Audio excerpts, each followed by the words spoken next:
ദിവസം മുന്നേയാണ് നമ്മൾ ഈ പരിപാടി നടത്തുന്നത്.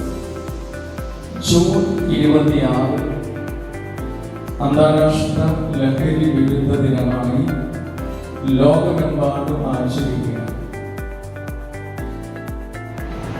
കണ്ണൂർ ജില്ലയുടെ മനോഹരമായ തോട്ടടിയിൽ സ്ഥിതി ചെയ്യുന്ന ലഹരിയെക്കുറിച്ച് മാത്രമാണ് കൂടുതൽ ഞാൻ സമ്മതിക്കുക. വല്ലാത്ത ലഹരിയുടെ പേരെ നമ്മൾ കേൾക്കണ്ട, പഠിക്കുക. ലഹരിയെ കുറിച്ചാണ്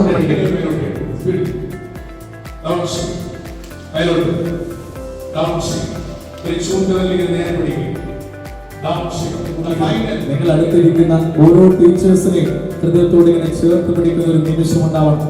അങ്ങനെ ചേർത്ത് പിടിക്കുമ്പോൾ നിങ്ങളുടെ ഉള്ളിൽ അണയാതെ ഒരു ദീപത്തിന്റെ ഒരു ജ്വാല വരും. അതിന്റെ പേരാണ് ലഹരി.